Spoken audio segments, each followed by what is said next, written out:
75 75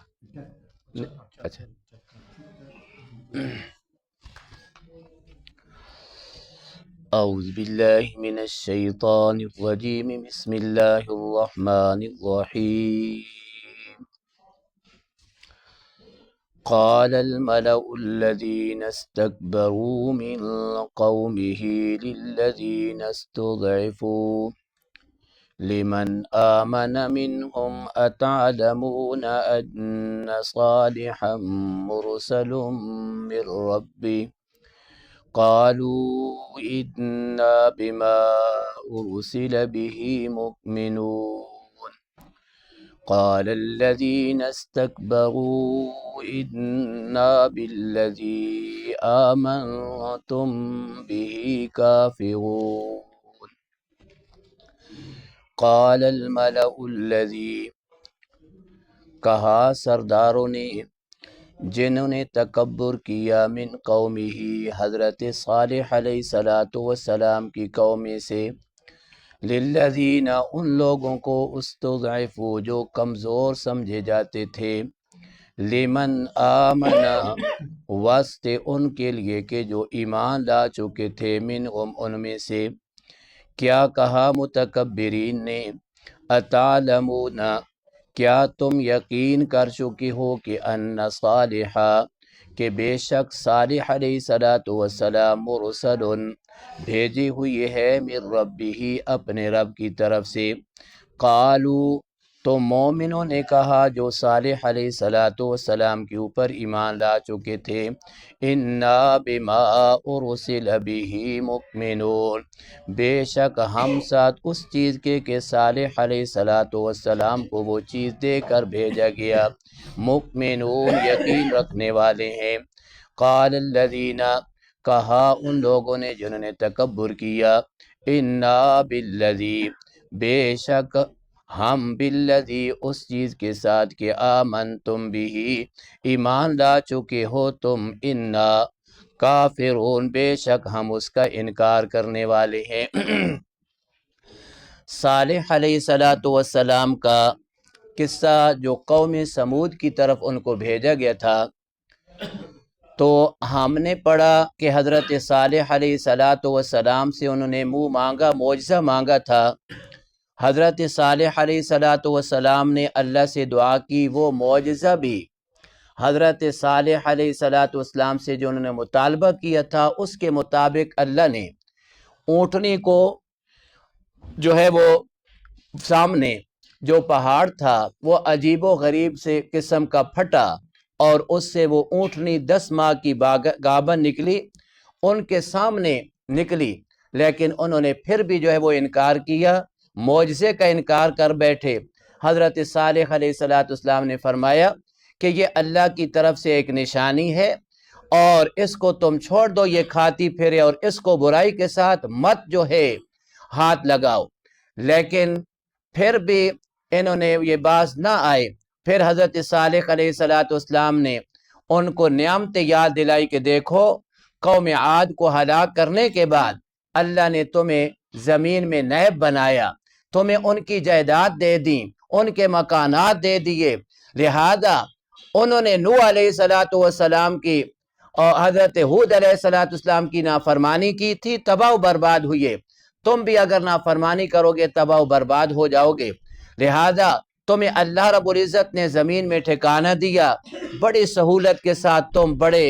عالی شان محل تعمیرات کرتے ہو تم نے پہاڑوں کے اندر اپنے گھر بنائے اللہ کی نعمتوں کو یاد کرو اور زمین میں فساد مت کرو یہ نعمتیں یاد دلانے کے باوجود حضرت صالح علیہ السلام کی قوم کے 2 گروپ بن گئے 2 گروہ بن گئے ایک نے حضرت صالح علیہ السلام کے اوپر ایمان لایا اور ایک نے انکار کر دیا یہ انکار کرنے والوں کو اللہ نے متکبر کہا یہ تکبر کرنے والے تھے اور اکثر آپ اگر قرآن و سنت کا مطالعہ کریں تو حضرت آدم علیہ السلام سے لے کر محمد الرسول اللہ صلی اللہ علیہ وسلم تک جتنے بھی لوگ انبیاء کی مخالفت کرنے والے تھے دین کی مخالفت کرنے والے تھے وہ لینڈ لارڈ قسم کے لوگ تھے، وہ سردار قسم کے لوگ تھے، وہ جو ہے وہ خان قسم کے لوگ تھے، وہ بڑے جائیداد والے لوگ تھے، اور انہوں نے انکار صرف اور صرف، حالانکہ یہ نہیں کہ وہ نہیں پہچانتے تھے، وہ حق کو پہچانتے تھے، لیکن صرف اس لیے انکار کیا کہ اگر ہم